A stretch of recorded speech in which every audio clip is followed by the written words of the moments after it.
So we're here at Silverstone to try out this bike here. It's Suzuki's new GSX-R125.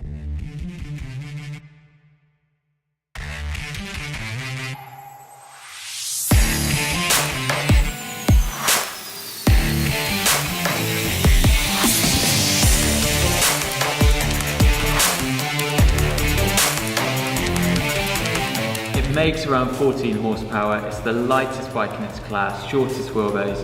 It's a bit of a weapon if you're into 125s and you like riding at about 85 miles per hour, which is about your limit, yeah, isn't it? It's claimed to be a weapon in its class. Suzuki tell us that it will handle better, go faster in a straight line, and it will be the most fun, actually, to quote. Amongst all the competitors.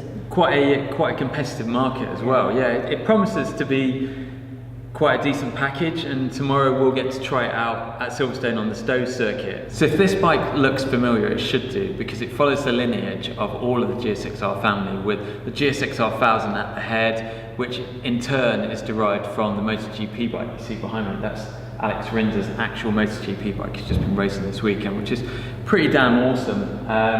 And you can kind of see the resemblance even to that, can't you? But especially with the MotoGP colour scheme, which is a huge seller for Suzuki. Yeah, and as well, it just looks edgy. Like for the age group they're going for, it needs to have the looks. It needs to be aggressive, and it needs to jump out of you, and it does. Yeah, Suzuki hasn't held back with this. I think they've really gone out of their way to kind of make a point. They want to be fighting. They're back in the elite class, doing tremendously well with the new GSX-R1000, and likewise, they're now in the 125 sports bike market with this bike, and they're there to have an impact. Yeah. They want to be the best. It feels really small, like the tank is absolutely tiny on it. I believe it's 11 litres, but because of the fuel consumption, it doesn't matter. Like they say, even on track, it does about 80 miles to the gallon. So that's another thing we need to give a try out to tomorrow. Yeah, I mean that is impressive. Obviously, for people, learners, etc. I mean, it's a decent investment, to be honest, to buy this bike. It's not cheap, but economy comes into it. You want your money to go as far as it can because you want to keep riding with your mates as long as you can. So yeah, 11 litre tank, and I think they said about a 250 mile range or something like that. Yeah, it's quite impressive. Yeah, so so all good stuff, and yeah, we'll give it a go tomorrow and let me know what we think. If we stay on.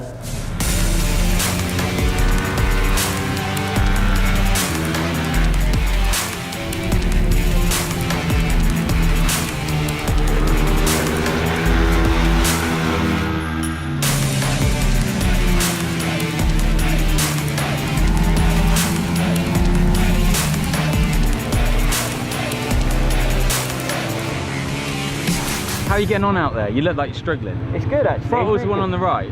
Huh? You know that? Yeah, I know. It's just getting used to riding the 125 again. Yeah. It's so nimble and so light, but it's just... Yeah, but it's so much fun. I think these bikes are so unintimidating. They just oblige. Like they turn, they go, they stop. There's nothing scary about them. No, it's not difficult. It just flows. It's easy. Yeah, you just got to trust in it and relax and enjoy it. But I think it's the equivalent of today going out go-karting with your mates. Yeah. It's just like the perfect track, the perfect bike. It's a proper laugh. Had Taylor grabbing my ass down the start straight. And I bet you loved it. I did, yeah. It was a memorable moment, but I'm having a laugh. I think you need to get out there anyway, because your session's on.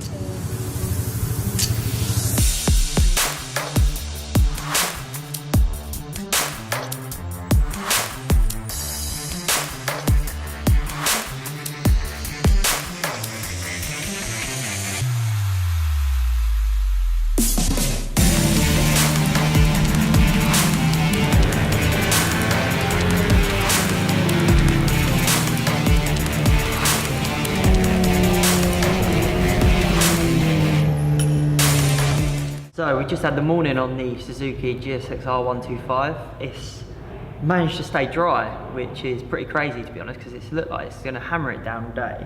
And we've had an absolute blast, wouldn't you say? I've really enjoyed it. It's such a great little bike. There's no forgetting the fact it is a small bike. By no means rapid or anything like that, but it's a really stable, really agile, fun package. And it's great for getting scrappy out on a small track, which is like the Stowe circuit is, and just having a good laugh, There's nothing to not like about it. Yeah, in its class, it really does feel punchy, if it was light, if it was nimble, but it's stable as well.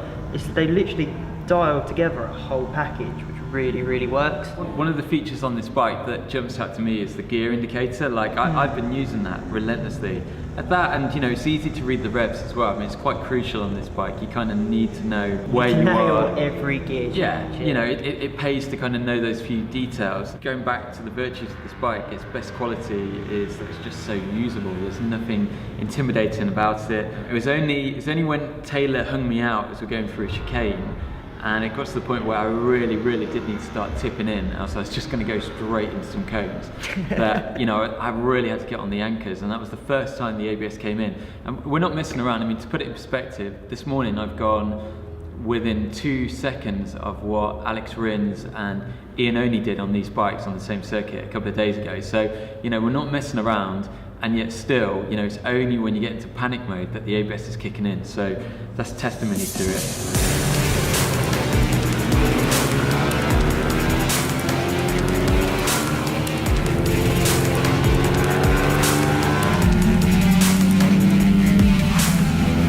Okay, so I thought we'd just grab a bike and take a look at a few of the key features on it. We'll start with the styling of the machine, which mimics the GSX-R1000, not just in the body panels, which carry off a similar shape to the big litre bike and the flagship of Suzuki's range, but also with things like the LED headlights. And it's also got an LCD dash, which has a gear indicator on it, got an RPM warning light, you've got all the normal stuff like your neutral, your indicators, a very easy to read rev meter, and also the speed is shown in your face very clearly. And you've also got an ABS warning light. So this bike comes with ABS as standard, there's no option, you can't switch it off, but it's not overly intrusive. I've got on really well with the system today. It doesn't just kick in.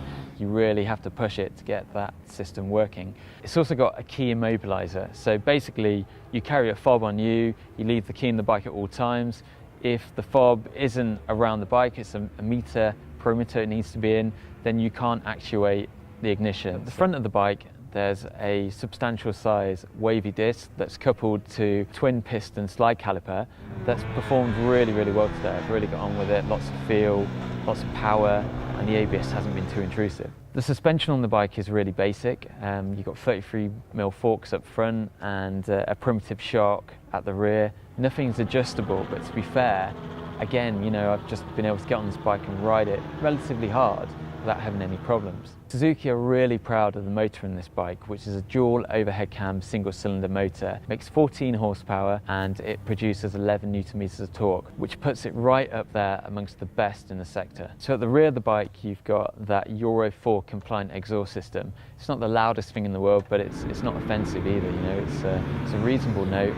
Like anything, if you wanted to, you could always change that for an aftermarket exhaust. The bike comes as standard with an 11-litre tank, and Suzuki are claiming an average of about 80 to 90 miles per gallon. GSX-R has got a really short wheelbase, just 1300mm, and it weighs 134 kg, which is featherweight compared to its rival, nearly 10 kg lighter than its nearest competitor. In terms of technology, there's nothing fancy to this bike. It's just got the ABS, there's no traction control, no wheelie control, none of that nonsense, and that's reflected in the price of the bike, which comes in this colour at £4,099. For the other two variants, £3,999. You're the undefeated king of the Stowe circuit on the GSX-R125. You've beaten Ian Oney, you've beaten Rins, MotoGP boys have gone home crying. What's your technique for getting the most out of this Suzuki? Get a set of cojones like I did, then I think you'll be fine. Just come naturally. Yeah. But how are you getting the most out of this bike? I'm not telling you.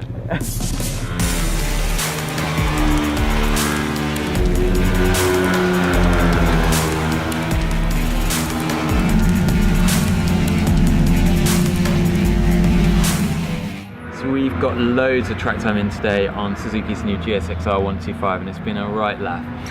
What's been the best feature on it for you? To me, it's just the nimble handling. There's only so much you can do with a 125 engine, and they've got there. They've got to what it can be. It's the class leader in the engine, and to me, it's all about the chassis. There were quite a few occasions when I was chasing Taylor where, you know, I was pushing beyond my limit, and I'd get, you know, the front folding or whatever, but I always knew what was going on, and that's partly down to an informative chassis, but also the stock road tyres that it comes on, which are impressive. They warmed up really quick. I think Suzuki's built a very good bike, and they've gone and supported it by putting the right products on it as well. That comes across.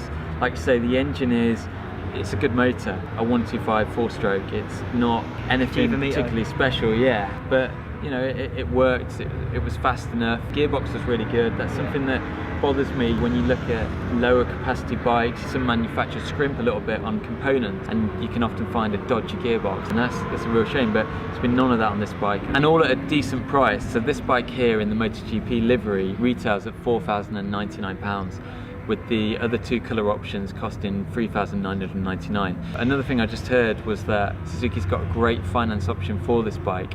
If you put £33 down over 3 years, it will cost you £89 a month, which is not bad, is it? No, that's less than a phone contract nowadays.